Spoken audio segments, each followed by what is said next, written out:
अगर आपका भाई प्रधानमंत्री होता तो क्या आप पतंग बेच रहे होते या फिर पेट्रोल पंप पर अटेंडेंट या किसी गौशाला में हेल्पर होते? अगर आपका बेटा प्रधानमंत्री होता तो क्या आप लाइन में पैसे लेने के लिए खड़ी होती?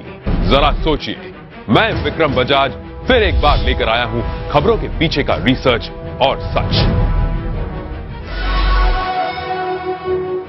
इस देश में परिवार में एक बंदा पॉलिटिक्स में जाए तो परिवार में दूर दूर तक सारे के सारे पैसों के ढेर में खिलते हैं।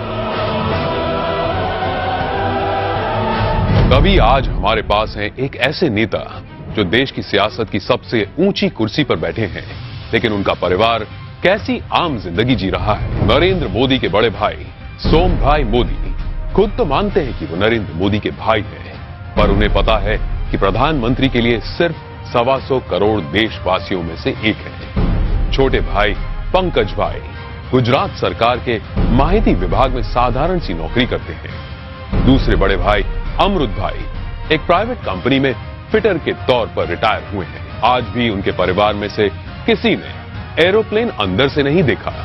मोदी जी के दूसरे छोटे भाई प्रहलाद मोदी एक फेयर प्राइस शॉप चलाते हैं। उनकी 95 साल की माताजी नोटबंदी के बाद पैसे निकालने के लिए खुद लाइन में खड़ी दिखी थी। अब जब हम छोटे थे तो हमारा गुजारा करने के लिए वे अड़ोस पड़ोस के घरों में बर्तन साफ करना, पानी भरना, मजदूरी करना। आप कल्पना कर सकते हैं कि एक मां ने कितना कष्ट उठाया होगा। नरेंद्र मोदी के चचेरे भाई अशोक भाई 8 बाय 4 फीट के किराए की दुकान में पतंग पटाखे और नाश्ते बेचते हैं। बड़े चचेरे भाई भरत भाई एक पेट्रोल पंप पर अटेंडेंट हैं और उनकी पत्नी रमीला बहन वडनगर के अपने छोटे से घर में ही खाने का सामान बेचती है। मेरे देशवासियों, मैंने घर, परिवार, सब कुछ देश के लिए छोड़ा है। तीसरे चचेरे भाई चंद्रकांत एक गौशाला में बतौर हेल्पर काम करते हैं। चौथे चचेरे भाई अरविंद भाई एक स्क्रैप डीलर हैं, जबकि पांचवें चचेरे भाई भोगीलाल ग्रोसरी शॉप चलाते हैं। चाचा कांतीलाल और जयंतीलाल रिटायर्ड टीचर्स हैं। जयंतीलाल की बेटी लीना की शादी एक बस कंडक्टर से हुई है, मतलब कि देश के प्रधानमंत्री का जीजा एक बस कंडक्टर है। अरे हम तो फकीर आदमी हैं, झोला लेके चल पड़ेंगे जी। परिवार को मोदी जी पर बड़ा गर्व महसूस होता है, लेकिन उन्होंने इस बात का कभी गलत इस्तेमाल नहीं किया।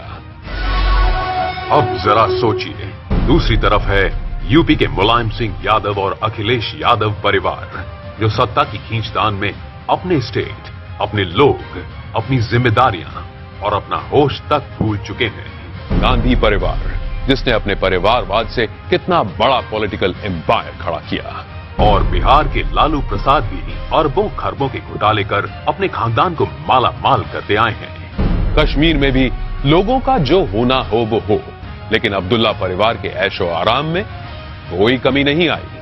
अब जरा सोचिए, नरेंद्र मोदी ऐसे कैसे प्रधानमंत्री हैं जो इतने बड़े पद पर होने के बावजूद अपने परिवार के लिए कुछ नहीं करते हैं? क्यों?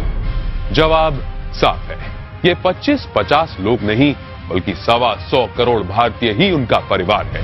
125 करोड़ देशवासियों में एक मोदी होगा, उससे ज्यादा कुछ नहीं हो। अपने आप को पूरी तरह खपा दूं, आहूत कर दूं, तो उससे बड़ा जीवन का आनंद क्या होगा? जरा सोचिए, क्या देश को ऐसा निस्वार्थ प्रधानमंत्री कभी मिला है या तो कभी मिलेगा? ये जरा सोचिए।